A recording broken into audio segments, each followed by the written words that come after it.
It's all about playoff poise. That's what the Magic are trying to learn. That's what the Magic are trying to grow.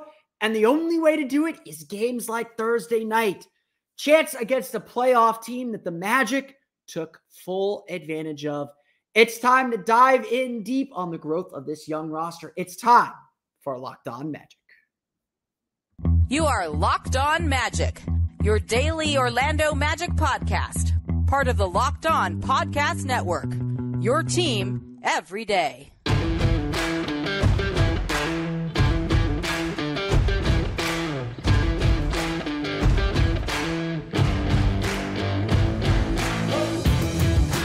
And you are indeed Locked On Magic. Today is March 22nd, 2024. My name is Philip Rossman-Reich. I'm the expert and site editor over at OrlandoMagicDaily.com. You can follow me on Twitter at PhilipRR_OMD. On today's episode of Locked On Magic, the Orlando Magic finally get their shot at a playoff team. And they finally, maybe not finally because they're not so bad against playoff teams, but they finally come through with a major win. We'll talk about what the Magic were able to do and what the Magic showed and proved as they defeat the New Orleans Pelicans 121-106. We'll also talk about Paolo Banchero's quiet triple-double. It wasn't that quiet, but we'll talk about what he showed in getting a triple-double on a very momentous night for the Orlando Magic. I don't know if you could tell. I am pumped. Game ended a couple hours ago. I watched the NCAA tournament before I started recording. I am pumped. This was a great win. I can't wait to discuss it all with you here in just a moment. First, we want to thank you again for making Locked On Magic part of your day every day, no matter when you listen to us, whether it's first thing in the morning, whether it's right when we upload. We truly appreciate you making Locked On Magic part of your day every day. Remember, there's a great Locked On podcast covering every single team in the NBA. Just search for Locked On and the team you're looking for, the Locked On Podcast Network. It's your team every day. Today's episode of Locked On Magic is brought to you by Prize Picks, the easiest and most exciting way to play daily fantasy sports. Go to prizepicks.com/LockedOnNBA and use code all lowercase LockedOnNBA for a first deposit match of up to $100. So, we sat here, and again, I'm jazzed about this win. This was an awesome win for the Orlando Magic. Just plain and simple, just an awesome win. Just so much fun. Everything we've wanted to see from this team, everything we've wanted this team to do, just they took care of their business. And what, for all the highlights that we had in this game, Jalen Suggs over the head alley-oop to Markelle Fultz, the Paolo Banchero bounce pass to Jalen Suggs for the dunk on Jonas Valanciunas, the baseball pass to Franz Wagner for a dunk, the pass out to Paolo Banchero from Jonathan Isaac for a dunk to beat the third quarter buzzer. The one-handed alley-oop jam from Franz to Paolo, which was just unbelievable. For all the highlights that create the joy and the sense of, pun intended, magic about this team. Those are all great. And the crowd at the Kia Center was awesome. They were into the game.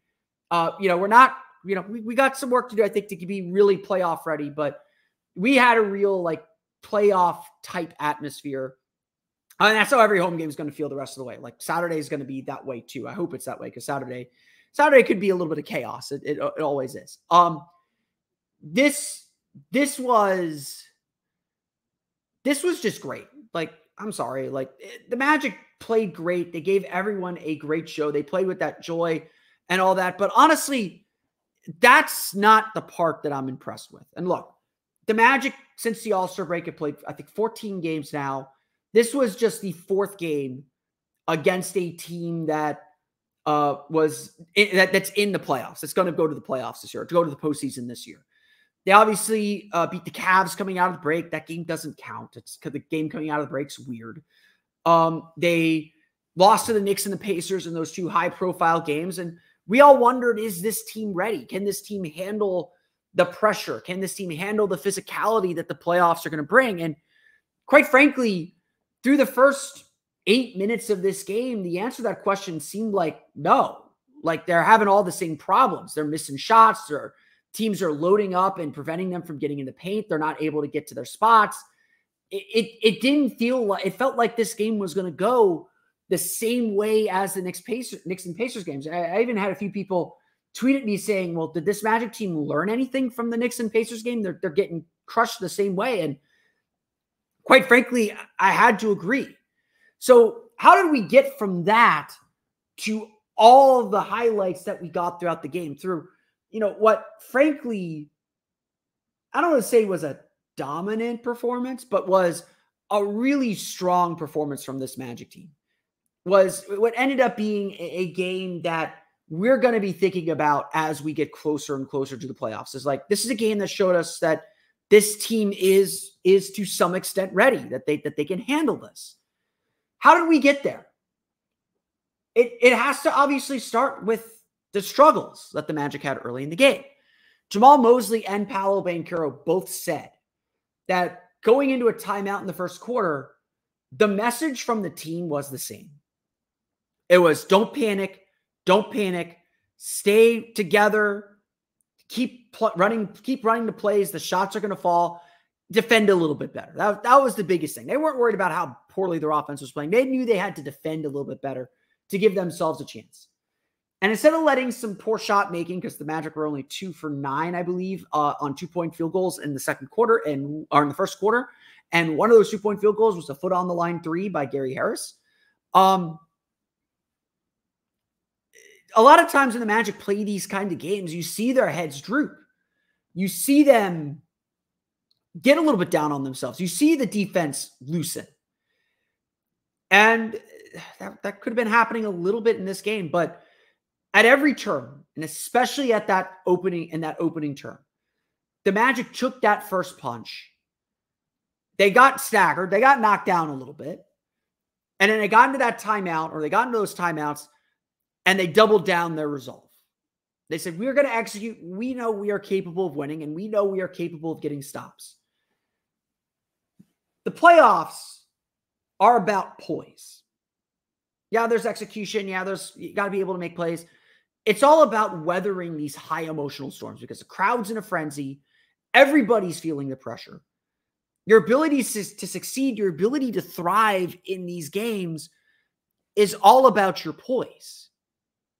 It's all about whether you can stand up to the pressure, whether you can come back and do the same thing again and again and again. As we said in a couple losses this year, you can't get bored by the simple. You got to keep coming with it. And the Magic, even when they were down by 12 early in the game, they were finding open corner threes. They were making the right reads. They were doing the right thing on offense. They knew those shots would eventually fall. And in fact, the Magic with a rare game where they won when they took more than 35 threes. They knew those shots would eventually fall. It was the thing that was keeping them in the game, keeping them afloat. They knew once their defense came around, once their defense got built, they'd be able to get these kinds of shots. And once that dam broke, the confidence was just flowing the rest of the way. The Magic had maybe one lull when they let their 20-point third quarter lead slip to 10 in the fourth. But even then, they called a timeout. According to the Bally Sports Florida broadcast, Joe Ingles was telling everyone, hey, singles. Don't hit home runs. Make the simple play. And that's what they did. We're dealing with a young team here. Like we know they're going to make mistakes. We know they're going to get a little bit wrapped up in the emotions sometimes. That's part of who they are. You don't want that to change, even if it costs them a little bit.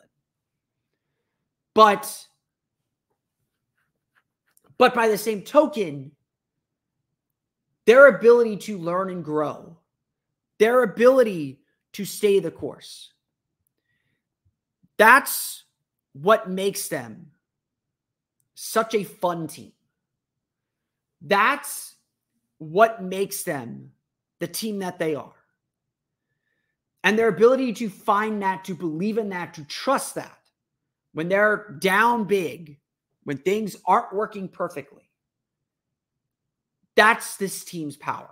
That's this team's strength, or should be.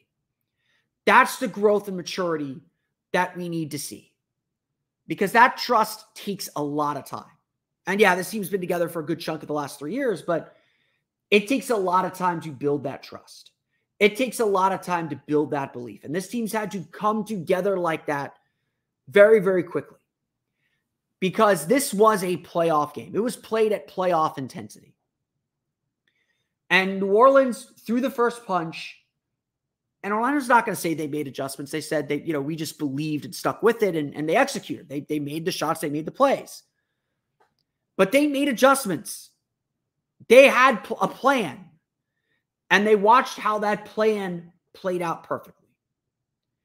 Like, I'm serious. I am probably not doing this game justice because I am frankly still in awe of what the Magic did Thursday night. Again, this isn't going to feel like a huge win. The Pelicans are a good team, but not like an elite team, not a premier team in this league. Again, the Pelicans and the Magic are, as everyone noted before the game, like very similar, like young team, figuring out how to win, very strong defensively, all that stuff. Pelicans are a much better offensive team. There's a lot of similarities between these two teams. But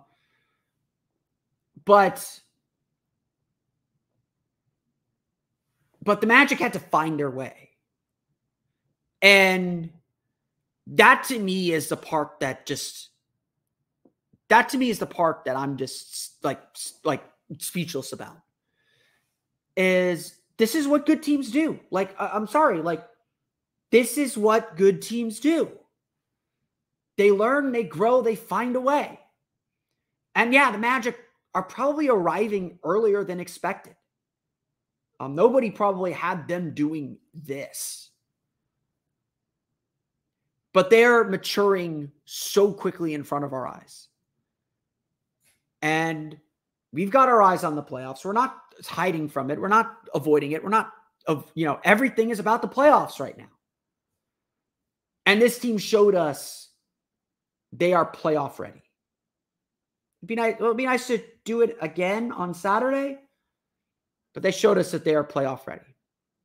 One guy who looked very playoff ready and dominated the game, frankly, without scoring, Paolo Banchero's second career triple-double. We'll break that down coming up here in just a moment. But first, it's time for a quick word from our friends over at Prize Picks. Prize Picks is America's #1 fantasy sports app. With more than 3 million members, they are the easiest and most exciting way to play daily fantasy sports because it's just you against the numbers. All you have to do is pick more than or less than on 2 to 6 player stat projections and watch the winnings roll in. If you think Paolo Banchero will score more than 25 points against Sacramento Kings on Saturday, it's really that simple. You just say so. If you think my guy, Boo Buie, is going to score more than 18.5 points, I don't know what the thing is because I can't check anymore because Florida's stupid. But if you think my guy, Boo Buie, is going to score more than 18.5 points against FAU, you just say that. It's that simple. Prize Picks gives you so many great opportunities to play daily fantasy sports. It's so simple to play. You can make your picks and submit your entries in less than 60 seconds. They offer quick withdrawals, easy gameplay, and an enormous selection of players and stat types. That's what makes Prize Picks the #1 daily fantasy sports app. Before Florida kicked them out of the state because the Hard Rock's got to have their monopoly, Prize Picks was my go-to daily fantasy. I am so hoping they'll be back in Florida very, very soon. Go to prizepicks.com/LockedOnNBA and use code LockedOnNBA for a first deposit match of up to $100. Again, go to prizepicks.com/LockedOnNBA and use code LockedOnNBA today for a first deposit match of up to $100.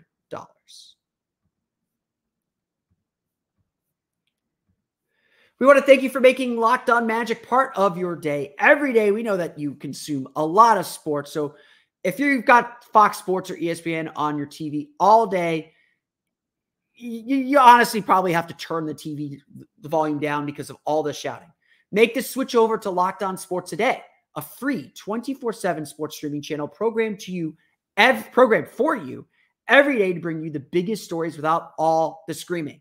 Locked On Sports Today brings you can't-miss analysis, opinions, and news streaming 24/7 on YouTube or the free Amazon Fire TV channels app.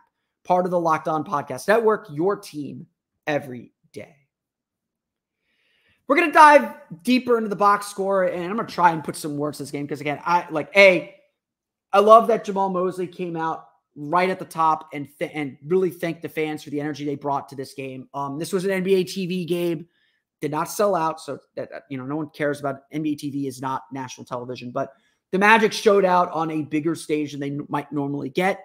And the crowd brought it. Like Kia Center was loud. Again, they did not sell out, which is a little disappointing, but Kia Center was really loud, brought a ton of energy. And again, this was a really good win. Like, again, the Magic have taken care of their business against bad teams, and there's nothing wrong with that. There's no shame in that. You got to do it. But we have all been curious, and we've all been hungry. And Wendell Carter admitted Thursday morning that this team is ready for these challenges, is ready for these next now 3 games to play against playoff teams. We need to know. We need to have proof of concept that they can beat these teams. And this is their 16th win against a team with a record above 500. They were entering the day 7th in total wins against such teams. It's not like the Magic are terrible against winning teams. They have the most wins against teams with sub 500 records, tied with the Boston Celtics, at least entering the day. It's not that they're terrible against these teams, but it is a sore spot. It's like, do we know if this is going to actually translate to the playoffs, and can they compete with the teams that they actually have to beat? New Orleans is not one of those teams, obviously, because they're in the Western Conference, but this was a quality opponent who's been playing really, really well. And so much of this game revolved around Paolo Banchero. Maybe this is what I should have led with. Maybe this is what I should talk about a little bit more. So we're going to give him a segment. Paolo Banchero had what my friend Evan Dunlap, former editor of Orlando Pinstripe Post, described as a Jason Kidd triple-double. It's almost a Draymond Green triple-double now, I guess, for the kids out there. Paolo Banchero, 20 points, 9 for 18 shooting, 2 for 5 from 3, 10 rebounds, 11 assists. Triple-double, second career triple-double. Ironically, or strangely perhaps, Paolo got the rebounds and assists first. He needed the points, and he got the triple-double, I believe, with the dunk at the end of the third quarter. He was not scoring. He only had 4 points at the half because New Orleans was doing a really good job loading up on him. The Magic love to empty side him. They love to get him the ball and clear out the corner so he has space to operate and makes it a little bit difficult for the double to come, or limits where the double can come for him. But New Orleans essentially played a 2-3 zone for most of the night. Paolo would get the ball on that end, and they would set up in essentially a strong side zone. Zion would stay as the low man. They'd have a guy at the elbow, and then they have a guy guarding Paolo. And so the Magic, smartly, in my opinion, and this may turn into a playbook post here soon, the Magic hit a lot of flare screens. And so Paolo's responsibility for a good chunk of the night was to just fire overhead passes, skip passes to the weak side corner. And they'd run hammers and they'd run flare screens for Gary Harris, for Jalen Suggs, just to kind of break that defense down, because the defense is so loaded to the strong side. If Paolo gets a good hard pass to the weak side corner with the screen, they'll get a lot of open threes. Again, the Magic shot 14 for 36 from 3. They got a lot. They took a lot of threes in this game. I was a little worried about that early on, but they were making them, and that kept them in the game. Like, 3-point shooting is the reason why the Magic won this game. And so Paolo was so patient.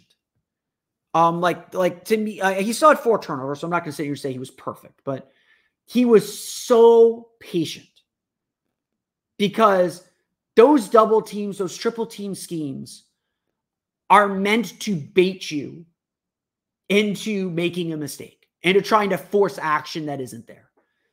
They're there to bait you.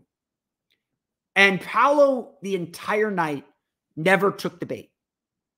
The entire night, Paolo just took what the defense gave him, waited for the plays to develop, absorbed the pressure, absorbed the contact, and found his teammates and found open players. That's how you get triple doubles. Like, it's not rocket science. And this is, frankly, the incredible thing that Paolo Banchero did. A 21-year-old is not supposed to have that kind of poise. And again, that's the word of the day, is poise. Because in the playoffs, you're going to need to be able to withstand these runs and these waves and all this stuff. You're going to need to be able to figure out how to fight these doubles. And yet, despite all of that, despite all of this, even though Paolo wasn't scoring, he had an effect on every part of the game. And look, Paolo was dealing. He made some really difficult passes. He made some really difficult plays. This was no fluke. This was no flash in the pan. He made some tough plays to deliver for this team. It was downright impressive. This was as strong and as good of a game as we've seen from Paolo. Again, second career triple-double. There's no debating it or no arguing it. Like, he was really good. And everything obviously starts with him. Like, that's what stars are. He really imposed himself on this game, but didn't force himself on the game. And again, that's not something that young players do. That's something that all stars do. That's something that star players do. And Paolo is a star. Again, just an awesome game. This is going to go down as one of my favorite Paolo games because he let the game come to him. And then in the fourth quarter, when the Magic needed to put the foot down, New Orleans didn't abandon their game plan, didn't abandon how they were guarding him, but Paolo had his big scoring moments. He scored 4 points in the fourth quarter, and then I'm thumbing through my box score here, so I apologize. And 16. So he had 12 in the third quarter. 12 points in the third quarter to help the Magic really put this game away and win. And it was the last thing that he did. It was the last thing that he did to get that triple-double. Again, just like you could probably tell, like, I'm at a loss for words. This was just a fun evening of basketball and a great, great team win. So we'll talk about what the rest of the team did and how they showed their poise. We'll get to that coming up here in just a moment. But first, it's time for a quick word from our friends over at eBay Motors. Passion, drive, and patience. What brings home the winning trophy is also what keeps your ride or die alive. eBay Motors has everything you need to maintain your vehicle and level it up to peak performance. From superchargers, roof racks, exhaust kits, LED headlights, and more. Whether you're into speed, power, or style, eBay Motors has got you covered. With more than 122 million parts for your number one ride or die, you'll always find exactly what you're looking for. And with eBay Guaranteed Fit, your part is guaranteed to fit your ride every time or your money back. Because with eBay Motors, you're burning rubber, not cash. With all the parts you need at prices you want, it's easy to turn your car into the MVP and bring home that win. Keep your ride or die alive at ebaymotors.com. Eligible items only. Exclusions apply. eBay Guaranteed Fit. Only available to U.S. customers.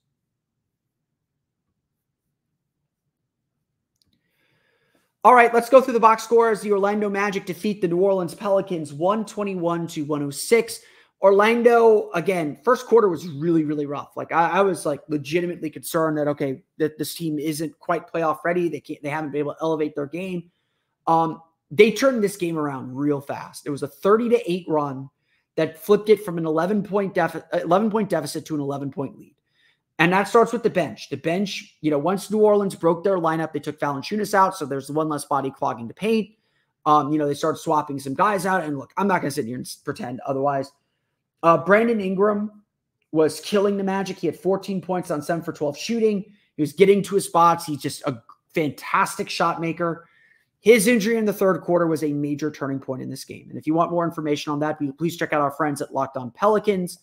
That was a major turning point in this game. And I don't know if the Magic win in such a rout if Ingram finishes this game. Because again, I think there's a lot of, it was mentioned before the game that Ingram has now played the most games he's played in the season since his rookie year with the Lakers. And he's been around the league for a while. He's had a lot of injuries. No one wants to see that. Hopefully he is okay. I doubt he's going to play tonight in Miami, but nobody wants to see an injury like that. And so hopefully he's okay, and hopefully he'll be back soon. Hopefully we'll see him when the Magic head down to New Orleans here in a couple weeks. But the Magic played really well. Like, no excuses. I'm sure the Pelicans will say the same. The Magic really played well.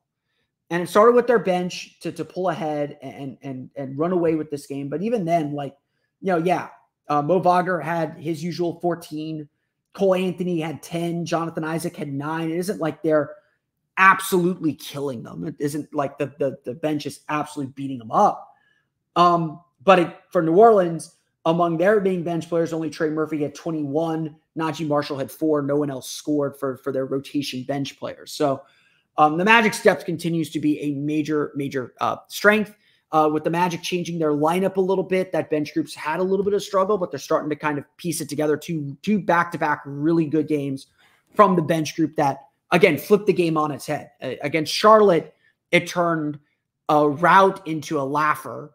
And in this game, it turned a deficit into a lead. And the energy that they brought carried over to everyone else. And the Magic, once the Magic broke that dam on this Pelicans defense, it was game over. Like, they scored at will. They couldn't score at all in the first quarter. And then they just could not get stopped. And New Orleans is a great defensive team. Like, this was a game where the Magic had everything flowing. They figured out a way to get through. They figured out the secret sauce to beating this defense. And then they just put their thumb on the scale and just dominate the game. Again, Paolo Banchero with 20 points, 10 rebounds, 11 assists, 9 for 18 shooting, did a lot of that work in the second half as a scorer. Most of his work was setting others up. And so just a great effort from him overall. Jalen Suggs had 22 points. I believe he had 19 at the half. I'm going to double check that real fast. Give me a sec to pull through my book here. 13 at the half, sorry. 13 of his 22 at the half. Suggs was a big reason why the Magic stayed in the game. He was the one making some shots and making some threes early in the game just to give them a little bit of offensive life. So a really strong game from Jalen Suggs to start the game, and then just carry it through. 7 for 14 shooting, 3 for 8 from beyond the arc, 5 for 6 from the foul line. So just really solid effort from him. Franz Wagner with a solid game as well, 18 points, 7 for 13 shooting, 2 for 5 from 3. You're probably listening to all this and being like, there is no one really big score. Like, they got 121 points without a dominant box score showing. And you're absolutely right. This was a team effort. And that is, again, so much, as complicated as we want to make the playoffs, as complicated as we want it to be, it's really not complicated. You get to the playoffs because you're good at something. And the way you succeed and win in the playoffs is you stay good at that something, even though the other team knows what you're trying to do. You still find a way to do it. The playoffs are purely, it's about pressure. There's a lot of pressure. The playoffs are purely about will. It's about execution. It's about poise, but it's about will. And this team knows what it's good at. They are an excellent defensive team. They give up 54 points in the paint, which is not good, but New Orleans is a good team in the paint. They score 62. They beat the Pelicans at the thing that they're really good at. New Orleans is really good at stopping teams in the paint, just like Orlando is really good at stopping teams in the paint. They found a way to dominate that. The Magic outworked New Orleans. They get 10 offensive rebounds. They score 20 points off those 20 second chance points off 10 offensive rebounds. That's 7 for 8 shooting. That's nearly perfect. They get 15 fast break points. New Orleans had 19, so that didn't really necessarily kill them, but they forced 19 turnovers, get 25 points.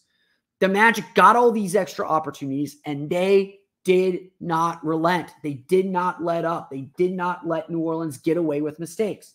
Again, Orlando had 16 turnovers for 20 points. Orlando made mistakes in this game too. New Orleans is a good team. But the Magic just kept their thumb on the scale. They made their threes. Huge factor in this game. 14 for 36 for 3. New Orleans was 6 for 20. That's the kind of thing that happens for the Magic. Is the other team makes doubles you up on threes.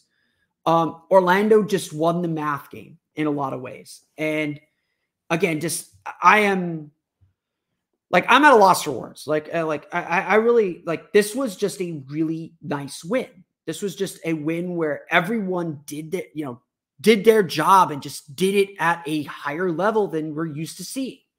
And the fact that it came after they struggled so much early in the game, in moments when we've seen this team not fold, I don't think that's the right word, but get discouraged, they stuck with it. They have so much to be proud of with the way that they played. This was a great win, and it's a statement win. It does indeed say this Magic team is ready to compete in the playoffs. And they got to, look, the thing about it though is they got to go out and do it again Saturday. But this was like everyone just played well. I honestly, I cannot say a bad thing about the way anybody played. Maybe Caleb Houston shot too many threes, but whatever. Everybody, Markelle Fultz had 6 assists and 6 points. Like he moved the ball. There's a reason why he's out there. The Magic just did so many things well. And if they play the way and with the intensity and with the fervor and the poise that they played with on Thursday, they're going to be, I'm not going to sit here and say they'll win their playoff series, but they'll have a very good chance at it. They will be competitive in their playoff series. And that's what we want to hear. And as the team keeps saying, we want to play our best basketball in March and April, they are well on their way to that. I want to thank you all again for listening to today's episode of Locked On Magic. Of course, find me on Twitter at @PhilipRR_OMD. Subscribe to the podcast, Apple Podcasts, Stitcher, TuneIn, Himalaya, Google Play, Spotify, Odyssey, and all of them makes an podcast to your podcast-enabled listening device. For latest on the Orlando Magic, be sure to check out OrlandoMagicDaily.com. You can find us there on Twitter at @OMagicDaily. Also, be sure to check out my Patreon page. You can find that at patreon.com/OrlandoMagicHub. And as always, I thank you for your support. Now that you're listening to us, be sure to check out the Locked On Sports Today 24/7 streaming channel. You can find that on YouTube as well as on Amazon Fire TV in the free Fire TV channels app. Locked On Sports Today is here for you 24/7, covering the top sports stories of the day with local experts of Locked On, plus our national shows covering every league. Find Locked On Sports Today now available on the free Fire TV channels app. That's going to do it for us today. We want to thank you for making Locked On Magic part of your day every day. For Orlando Magic Daily and Locked On Magic, this has been Philip Rossman-Reich. We'll see you all again next time for another episode of Locked On Magic.